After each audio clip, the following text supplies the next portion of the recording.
jump into this. Okay, Cool. why not? So, welcome. This is the Dark Arts of Conversation. This is the first conversation. Definitely hoping to be able to do this more often, bi-weekly if People everything works out. If people show up. I'm Jeremiah, the baker at the Dark Arts Hub, and I'm joined here with my wife, Daniela, the resident witch. Hi. We're here today to start a conversation, basically really around anything. This first one's really just going to be kind of like an overview, what we kind of hope to get out of it, where we hope it's going to go. So we're going to just jump right in and say, the more we talk, the more we heal.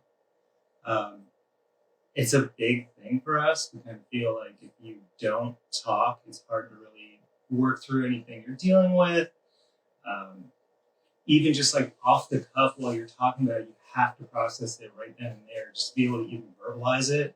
So it's an important thing for us. And we really feel like starting the conversations that people don't have, all the difficult ones that you don't hear about, whether it's depression, thoughts of suicide, postpartum depression, a whole bunch of other things. We have a huge list of stuff that we're kind of interested in doing. So the more we talk, the more we heal. We're hoping people feel a little bit less alone as they start to see these conversations and get to join in. So that's really kind of why we believe the more we talk, the more we heal. So some basic background and info on both of us. I'm the baker. I don't know why that would be obvious. It's not on this account. For me, the whole thing kind of started like baking to kind of make myself feel better and build my own confidence. So I'm not really a baker by trade yet. Maybe, who knows? We'll see what the future holds. I'm old these days. 38. I'm married to this one right here. We have a little baby down here that she can't see. Who's kind of fussy, but she's doing well. I work in the tech industry. At this point, I'm basically managing people, and that brings about its own stresses. So this is just another way to kind of relieve some of that and work through everything that life brings on a daily basis. So I'm Daniela. I'm part-time, was a part-time hairdresser / tarot reader. JR kind of introduced this concept to me about talking about suicide and depression, and so I've been all about it because a lot of my readings for people work around taking care of your mental health, taking care of you, while trying to help build or work forward into a future of whatever you want in your life. I'm 28. We're 10 years apart. I'm nervous as hell, so you're going to hear me stutter a lot and probably drop a lot of F-bombs because that's what I do. I also may run away with the baby at some point, so you may see her here and there, just forward. It won't be a family-friendly thing some days, for sure. Yeah. Just like a sailor. So. Yeah, it just happens. So we decided that we'd come up with 5 different questions that we probably don't know about each other, which was actually kind of hard for knowing each other for the last 6 years, and trying to figure out what we actually don't know. That's great. Totally different questions somewhere else. I think I know. So we're gonna kick it off with just asking questions about each other, and then we'll talk about maybe some future stuff that will be coming up in these conversations. Hopefully people will start joining and wanting to be a part of it. And they'll hopefully start sharing other people's stories about, working through their own trauma and sharing that you're not alone. It definitely, we all experience these feelings, whether we talk about it or not. Yeah, we'd like to be able to do that live. So we do have a small section of the website called the Magical Collective, and people have shared their stories with us, and we put them out there for people to read as another way for people to connect. It's important for us to all kind of connect and feel a little bit less alone. If you're interested, you're always more than welcome to let us know and share a story, and we'd love to have it. We would definitely post it. You can take it down whenever you want. There's never any pressure. And if you have a recipe that you want to share, feel free. So we'll start off with the questions. I'm going to let you go first because I don't have mine, which means I need to run over and get them real fast. Are they still on your phone? They are, but my phone is right up there and I can't touch it.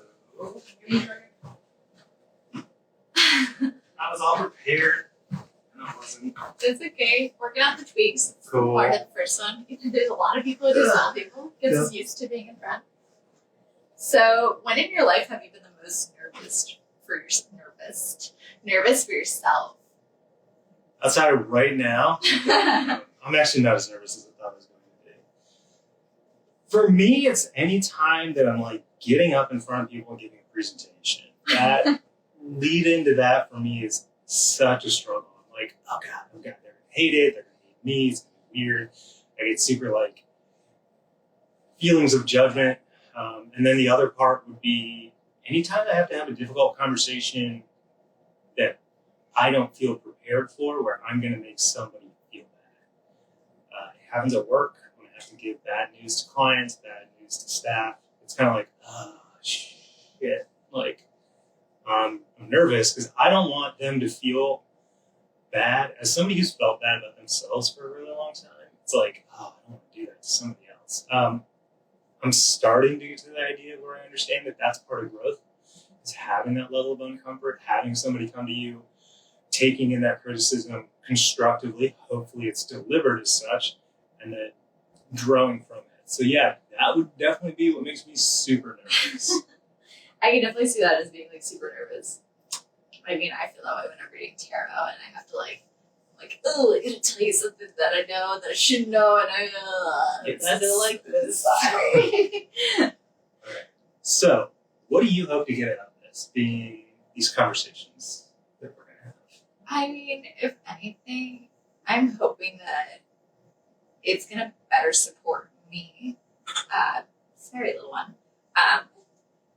To be open and honest and be able to be vulnerable and hopefully like share that space and hold that space for you as well as myself, because sometimes I don't have the grace to hold space for myself.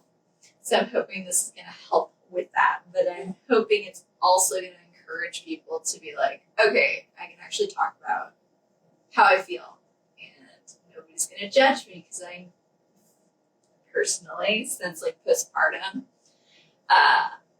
I feel like I've recoiled a lot, and where it was really hard to share anything with anybody because hormones are crazy, and I don't think I've ever felt this suicidal since I was like a teenager, which is so hard because having a brand new baby, I should feel like, oh, this is exciting and this is great, but I'm like, fuck, this is not what I thought it was going to be. So I'm hoping that like out of this, if anything, it's just going to create support for me, for other people, and honestly, just so I can be a little more present with you and myself. Yeah, that was way more of an answer than I was ever expecting. Sorry. No, that's great. That's what we're here for, right? We want everybody to have that support, whatever it is that makes it easier for people to understand what other people are going through, learn from it, try and bring their own feelings and thoughts and everything else to it, right? I mean, we can't do this alone. I don't feel like anybody can do it alone. Which is such a fucking hard thing to learn, because Yeah. I'm so like, I gotta be independent. I don't need anyone. I can do this myself. I'll just knuckle down and I'll do it myself. Yeah. Like, I don't need anyone else. And that's the hardest part, is the ability to learn to rely on others and finding those people that will be there. Definitely been burned a lot. So Yeah. I know that like ties into it for me, and I know it ties into it for you. So we want to be that For people, starting point for people, right? that not everybody's gonna burn you, and people actually care about you, even if we don't know you. We want to be there and That's support. the hardest part. The Right. hardest part. If you could go back to a moment in your lifetime, when would it be? Where would you be? Just based on recent events, I'm going to say anywhere eating lunch with my mom. It's been about 3 months since she passed away, and it's hard.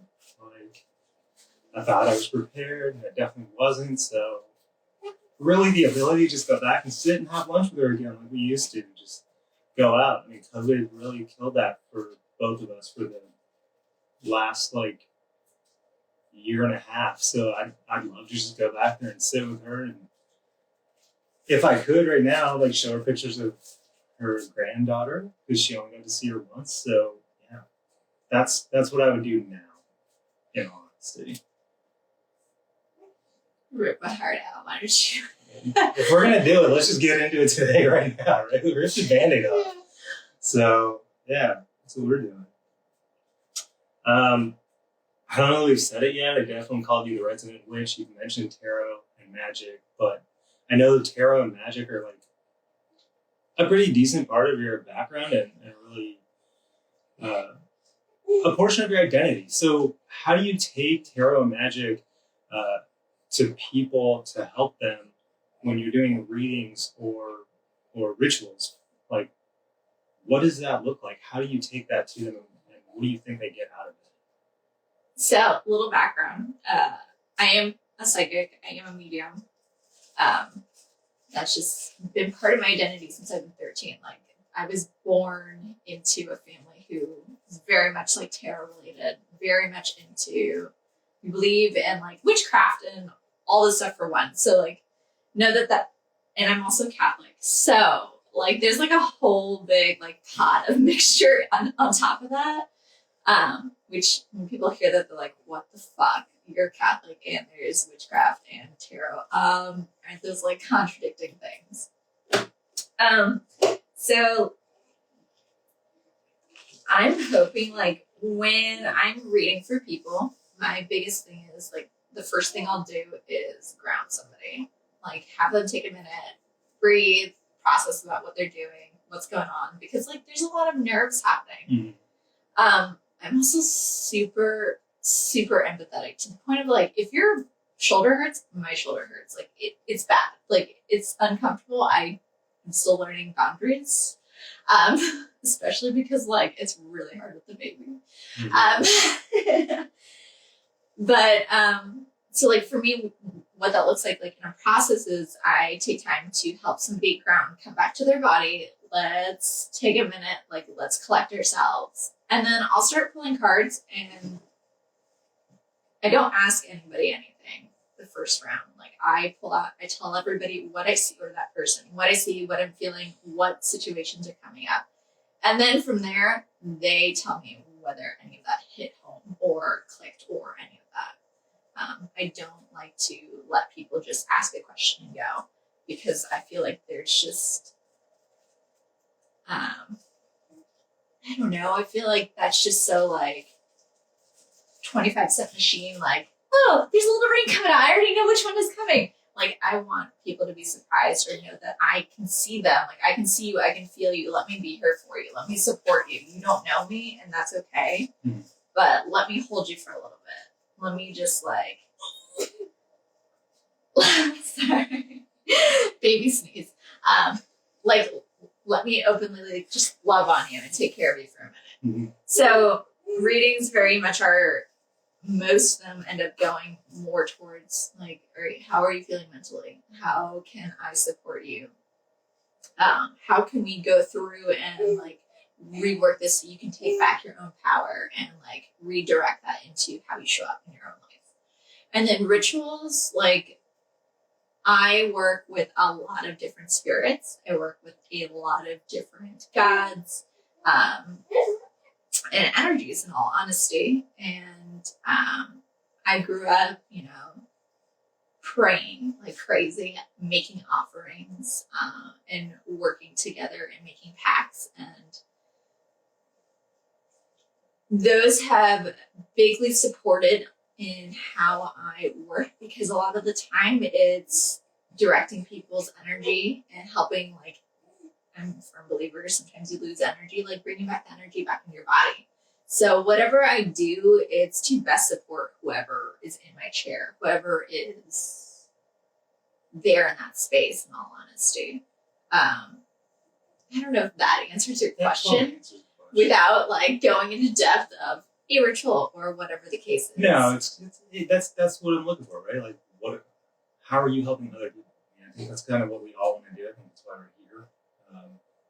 It's the ability to save space, hold space for people, let them know that, you see them so that they can try and be vulnerable. Because being vulnerable the first time, second time, third time, there's It's some of the fucking hardest hard. things It's you've scary. ever done. If you haven't done it, or if you've been burned enough, you're just like, I don't want to do this, because you're just going to turn around and say something mean later, and I can't handle it anymore. So Yeah.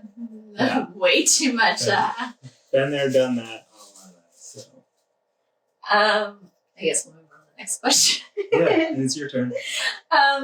What band, movie made you feel for the first time? I mean, that we could be here all day if we talked about every single band. We could. Music has always been a really big thing for me. The lyrics in music are really what made me feel less alone. Everything from the Unseen, way back in my angry teenage super punk days, to like Modern Life is War. He had a mohawk. It was fucking great. Yeah, it's pretty sweet. I was definitely a poser like everybody else. So then you get into like Modern Life is War, which is a band I really wish I'd gotten into earlier, because then they broke up, but then magically they got back together and we were able to go see them on a reunion tour, which was amazing. Super awesome.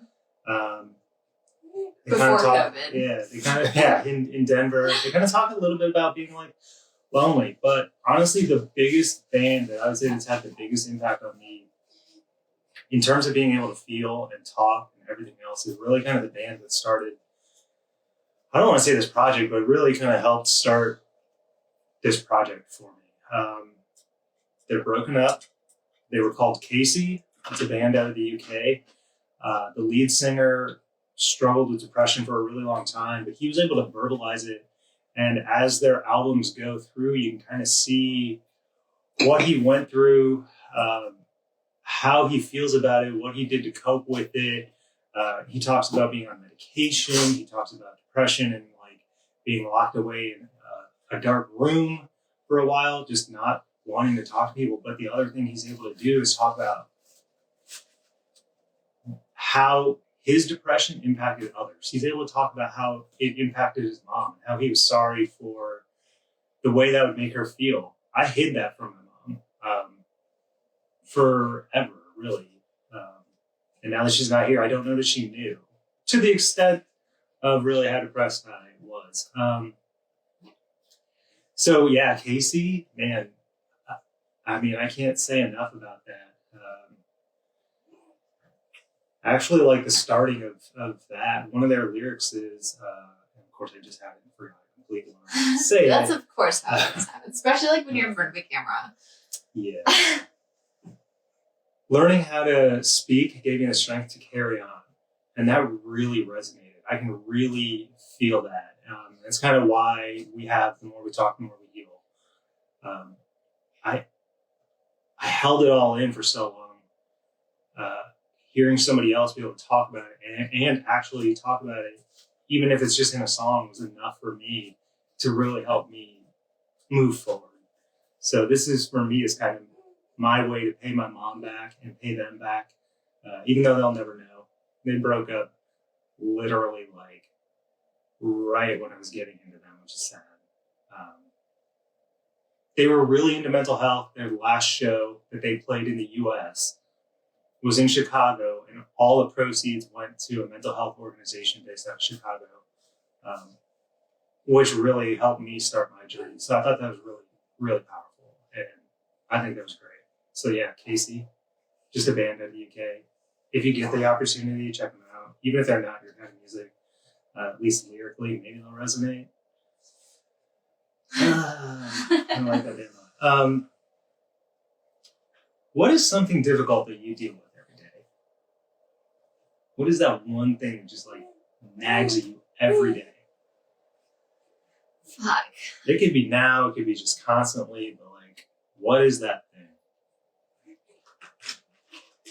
I would say, like, as of right now, since becoming a mom, lack of sleep has been the hardest thing. One, if you don't know, our daughter was premature.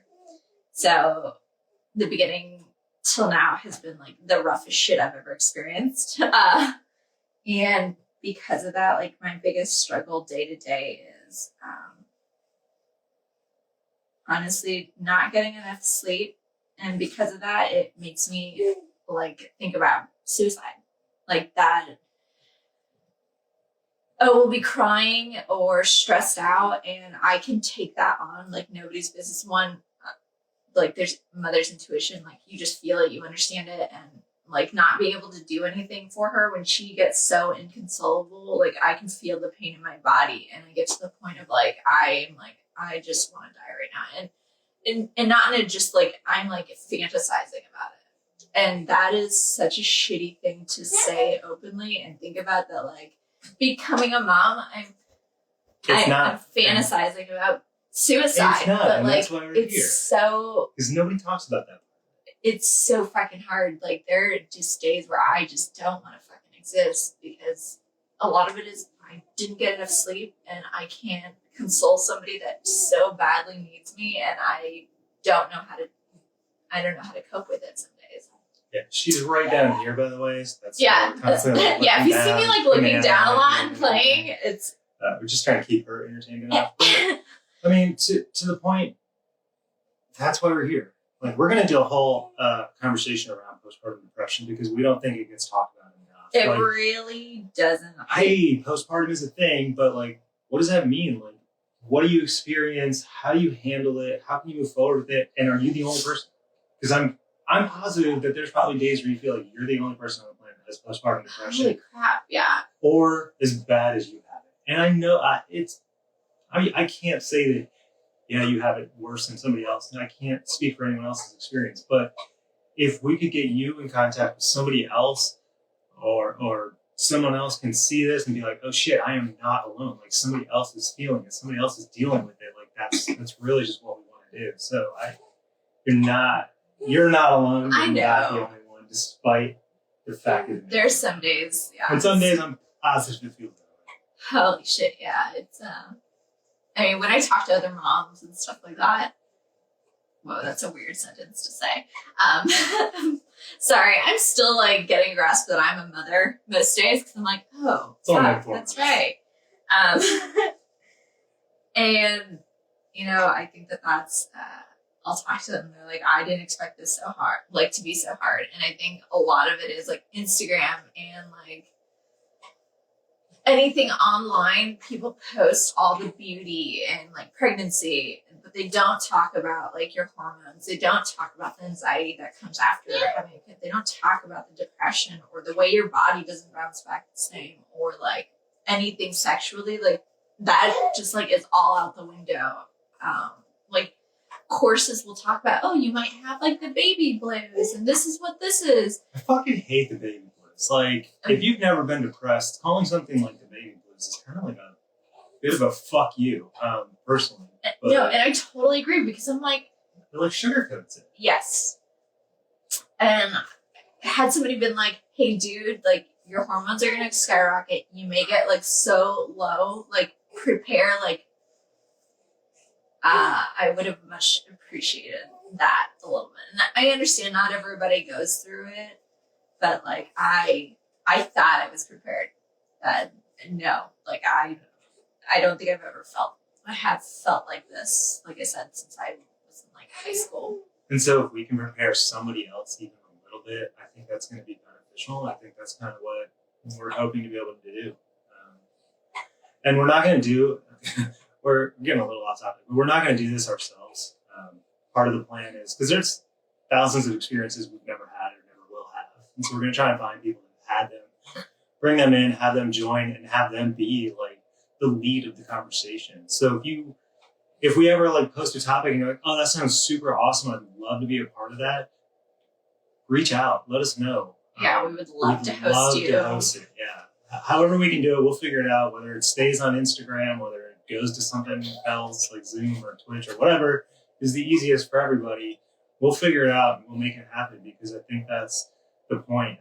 We don't want this to be just us. We want this to be We're hoping it will grow. Anybody that is interested enough to share and is willing to be vulnerable enough to have that open conversation with everybody. I think that's your turn then.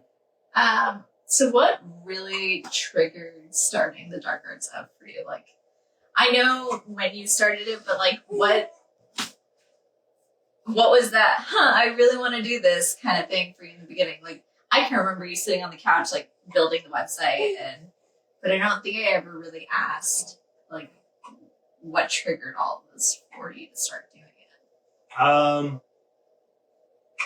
I can remember really starting to feel depression and not acknowledging it or understanding it or admitting to myself that I was depressed all the way back when I was like 16. So I've lived with it for a really long time. This isn't my first marriage. So I was divorced before. And part of that was going through counseling. And that really started to give me a lot of insight into who I am and why I am the way I am. It gave me a bunch of tools that I thought I could use to work through the problems in a relationship or just in general. Like, how can I better have a conversation with somebody? Excuse me. How do I do that like appropriately? Like, how do we have a conversation, work through an issue in a way that isn't destructive? It's more constructive, right? But also being depressed and everything else, like I don't have a ton of self-confidence. And so for me, what I really wanted to do was use baking, which was something I kind of grew up with, as a way to build my own self-confidence. This is another thing from the site. It starts with a batch of cookies. I feel like if you can make a batch of cookies and have that time frame, you can sit back and either with yourself, you can reflect on what you're doing. If you're with somebody else, you can have a conversation. Hey, I feel this way because of this, or I really need somebody to listen to me, or whatever. And in that time that you're having that conversation, you make a batch of cookies. It may take you an hour and a half, and by the end of it, your cookies are either like done and they taste good, or they don't. And you can kind of start to think about why they don't taste good, or what you did wrong, or they worked out really well, and you get to start to have that confidence boost and build. To your Instagram comment earlier about how Instagram and other social media only show like the positive stuff. I've grown tremendously personally through some of my baking. There's still a lot of stuff that scares the shit out of me. I won't do croissants because it seems way too difficult right want now. to do them so badly, but trying to balance them. Definitely. Cakes are hard because I haven't gotten into them yet. Like I'm pretty good at cookies and stuff. But like to that point of like, it shows only the positive stuff. I've taken a lot of pictures over the course of it. If you go through the website and look at the first one versus what's coming out lately, you're like, your first pictures, like not great, not good at all. Like, I'm not gonna lie, like they're not good, but I don't want to take them down. I don't want to remove that, because if somebody goes through there, I want them to see that pattern of growth, and I want them to feel the fact that they can do that too. If you look at my Instagram, I haven't gone back and done it. There's been one recipe that I reshot a picture for because I was feeling creative about it. And for me, I've never been a creative person, so it's really a good creative outlet to kind of get the stress out. And so I really wanted to, and I wrote a lot about how I was feeling through a lot of it. I journal a lot, like recipes, but also how I'm feeling. But I did some of that as part of the blog on the site, trying to make other people feel a little bit less alone. So really like coming out of that first round of therapy and counseling, I really kind of decided I wanted to do it. I was in a really bad spot again. My job back then was not great. It wasn't a good environment, and I ended up back in therapy. And there's nothing wrong going to therapy. I would recommend it to everybody, and it's kind of the other reason I want to do this, is so that people can remove some of the stigmas around medication, therapy, talking, any kind of mental health illness, anxiety, depression, suicidal thoughts. Like, you always hear those stories about people the people who are survived by somebody who's committed suicide. Oh, well, I didn't see it coming, or this or that, or whatever. Like, we want to help people heal so that they don't have to be those people. The person who's contemplating it can feel a little less alone. Maybe they get something out of it. But yeah, I mean, coming out of that divorce, going through that counseling therapy portion really helped me grow. And so it was that jumping off point for me, really, to kind of find a way to build my own confidence and try and help other people at the same time. So yeah, I think that's probably what really jump started this whole thing. And it's just blossomed. I mean, it just started out as just that. Now there's this, we're sharing other people's stories. There's your sub portion of the tarot stuff where you're trying to help people through that. There's some photography, just trying to see, because I don't know what's going to resonate with everybody. So I'm trying to do a little bit of this and a little bit of that. And it's probably too much, in all honesty, but whatever I can to make somebody else feel something and start them on their journey. Multifaceted. It's a little, kludgy, but it works. I think that you have to remember, like, so many people find one thing that they're super good at and they pigeonhole themselves, and that's all that they're known for. So, I mean, I always love when people are willing to try different things and like put themselves out there, because I think, one, that's creatively moving your flow a lot. So you're getting to feel and acknowledge and see what other people see. And while doing that, you're learning what you like and don't like about yourself, trying all these different outlets at the same time. And I think even that, that creates confidence, that creates support in you. And I think, I wouldn't say it creates confidence. There's a lot of that lacking. It's just me. It's going to take a long time for me to overcome that. But no, yeah, I mean, I do. I want to put out stuff that people can kind of try and relate to, even though I'm not good at it. Like, I don't care. I just want somebody to start feeling less alone, and if they need to talk to somebody, that they can talk to somebody.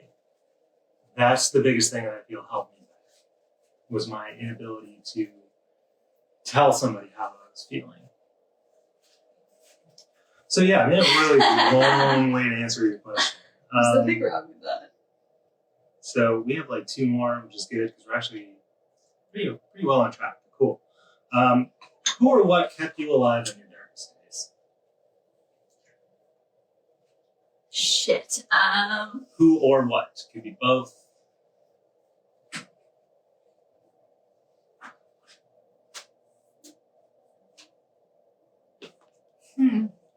That's a pretty hard one, actually, because like, I'm like, are we talking like past? Are we talking now? Because right now it's you and Ophelia. Okay.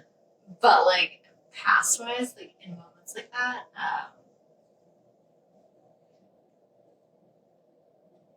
I don't know so much that it was ever people. I think it honestly was my gift. Is what kind of helped me like stay afloat all of the time.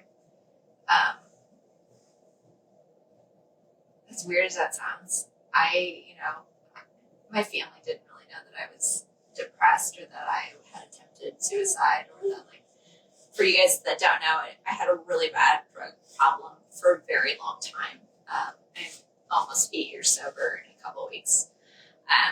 I still drink, obviously, but like serious, really, really bad drug problem. And I think in moments like that, it was always like my guides coming through, or like energetically I'd be like, oh, okay, I have this gift to share. Like, I don't have to, I should be trying to help myself. Like, I should be doing something to, help other people in this experience. And so I think that really kind of kept me afloat in some days that I could not get past, like, myself, because other people just, I felt like, didn't understand what I was going through, didn't know what I was feeling, but like these energies and things that I worked with were always there to support me because they could see me for what I was at that point in time. And when I receive messages, as weird as this is gonna sound, like, it sounds as clear as even I are talking. Like, it's not in my head. It's like it's like there's like a ghost next to me and I'm hearing a conversation coming. And so like those things definitely helped kept me afloat or kept me alive in situations where they were really sketchy situations of things happening. In all honesty, I think I relied on that a lot. Yeah, I think that might be like the best way that I could answer that, because that's a hard one to like really pin down. Like U and O for sure right now are my biggest like lifeboats.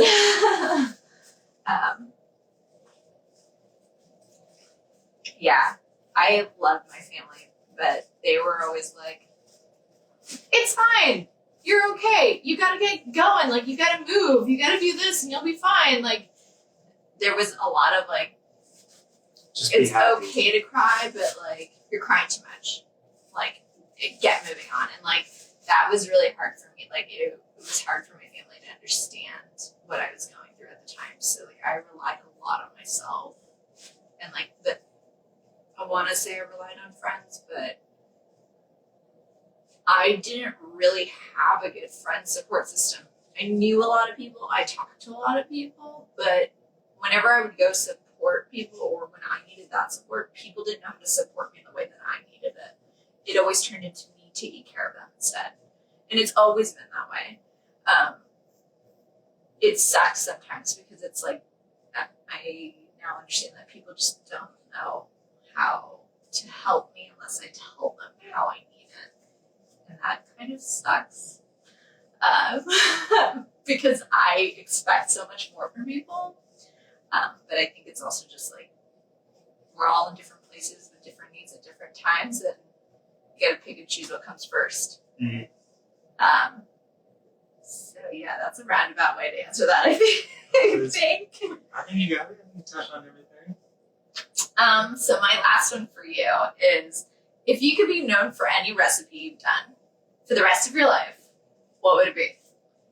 Well, I'm going to start with what Pinterest seems to think I'm known for, which is like a cinnamon toast crunch cheesecake. Oh my god, I that thing is so did. fucking good. I don't even think I don't know what it is, and I don't know why that's the one thing that took off on there, but like it's the only thing with a lot of views and everything.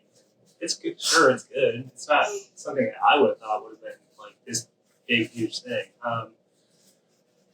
The coffee lovers blondies that I Oh my do god. are probably my favorite thing. They're so beautiful smelling. I just want to sit there and smell the bag after you make them. I'm just I mean, like, it's fresh espresso. There's fresh ground coffee in it. It is a chewy, moist blondie. yes, you do gotta make it. It's so good. Like you will Either never one of them, want by to the eat way. anything else. Either in one. life. The blondies, the cheesecake, they're both pretty awesome.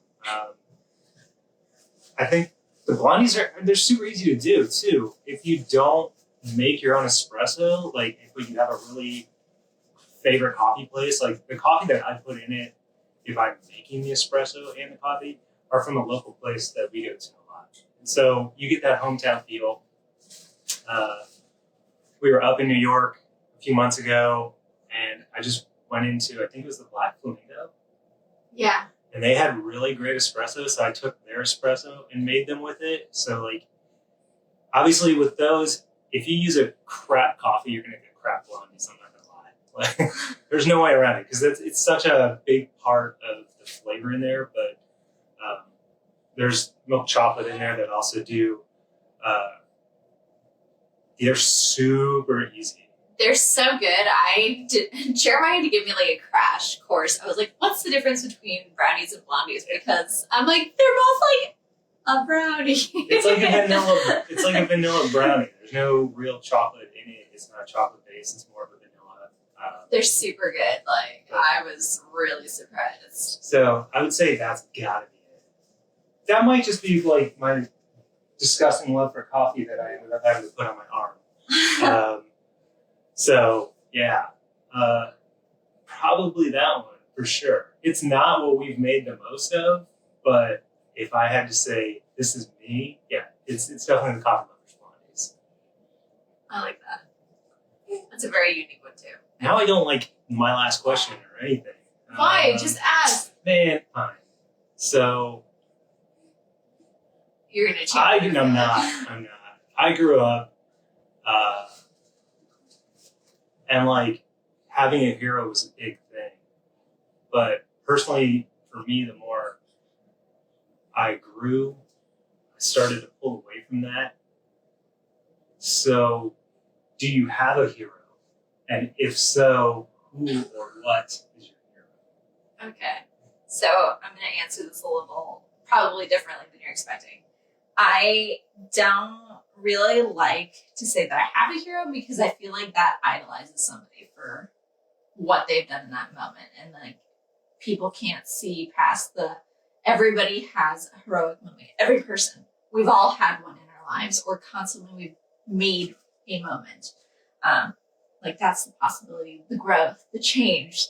So I don't really like to idolize one person for one thing that they've done, personally. But I do, I can acknowledge those heroic moments that like repeat history that are like, holy shit, okay. I don't know if you know the patron saint Lucy.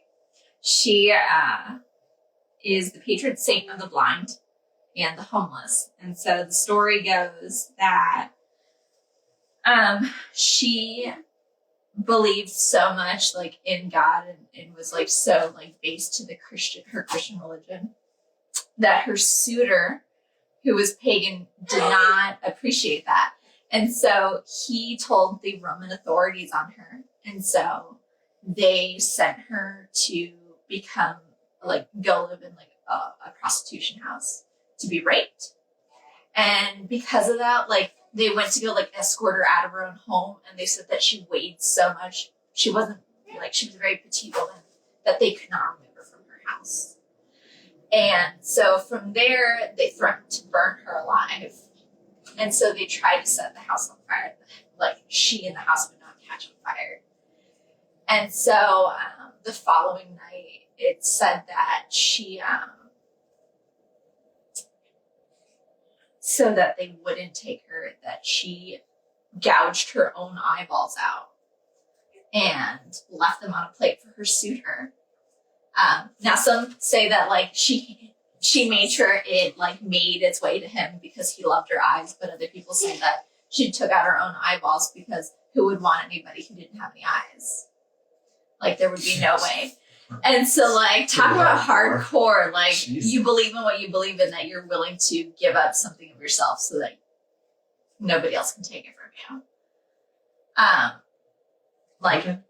Like that's pretty fucking like holy shit, you believe so much in what you believe in that. I can see that being pretty relatable. And so it said that like after that the Roman authorities came, they slit her throat. And then when her family went to go bury her, her eyes were magically back. Like they had no longer been gouged out. They were as clear as day when they went to go bury her. Wow. Dude, yeah. It's pretty fucking hardcore that I'm like, her name is also the bringer of light. Okay. Which is why she was, there's like the crown of candles.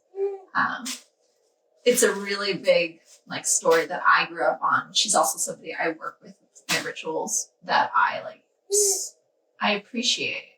Like you believe in what you believe in, and instead of somebody else taking it from you or getting scared and running away from it, you move forward with it and fuck you, I'm gonna do this to myself because you ain't taking anything from me kind of moments. Yeah. And I'm all about that. Like that to me, that's a heroic moment.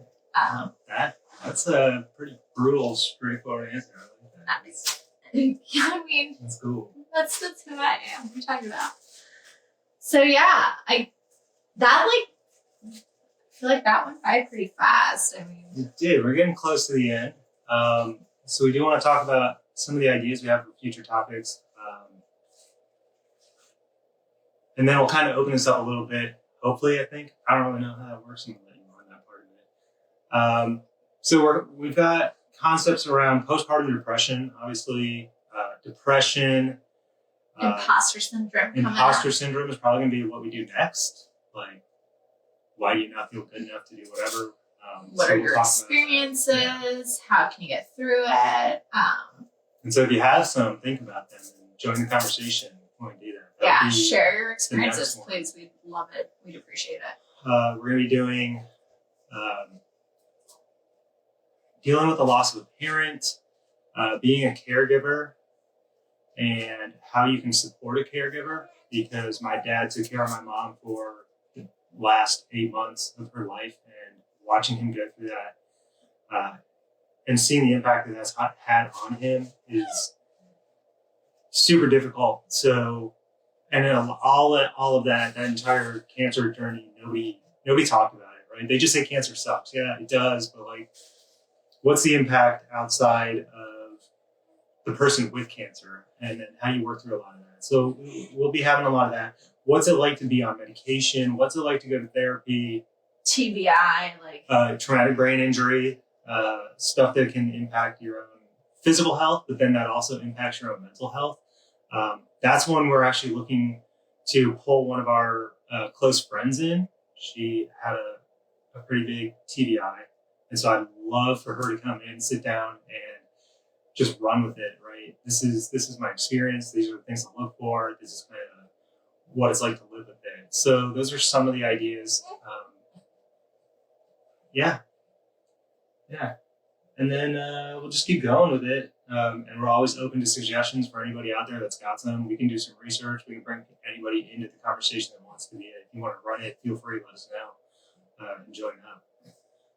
And if anybody wants to join the conversation right now, provide feedback or just say anything you want, feel free and let us know. That would be rad as hell, in all honesty. And if not, I get it. It's nerve-wracking the first time, but we will be here anyway in 2 weeks. So yeah, if you want our next conversation, let us know. And then hopefully maybe I'll even start pulling cards in one of our episodes and do like we'll have that in one for sure. People that want to join. Yeah. That'd be pretty rad. So really, the more we talk, the more we heal. Just want to start a conversation, have everybody feel a little bit less alone. Because it can be lonely out there. So check in on your friends, check in on your family, and sometimes your friends are your family, and that's okay. So that's all I've got. Any parting words? Anyone else with some parting words? Want to hang out for a second, see if anybody Sure. will ask, say anything? And we can hang out for a few. This one's still quiet enough that we can probably get through something. Yeah, she's been super chill. But also thank you guys for like coming out to hang out with us. It means a lot. For our first conversation, for sure. Oh, thank you so much. Oh, thank you. We're super excited too. Yeah, we're hoping this goes somewhere. Even because a lot of the impacts we may never see, and that's totally fine. We just want to help people the best we can. So. Yeah. It's all about building a support system for people. You're not alone out there. Yeah. Cool. So we'll see you guys in like 2 weeks. And thanks for hanging out. Thanks for being present today with us and sharing space with us. And yeah.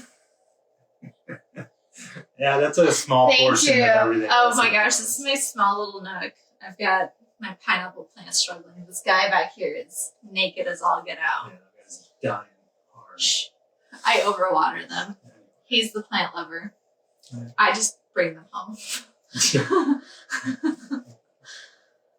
Plant dad, not by choice. Imposter syndrome in 2 weeks. Keep an eye out here, and we'll let you know because it might be a Saturday. We also didn't know today was Super Bowl Sunday, so it's kind of stupid on our parts. Whatever, it's fine. Live and learn. Thanks for coming to hang out, guys. Thanks, everyone. We really appreciate it.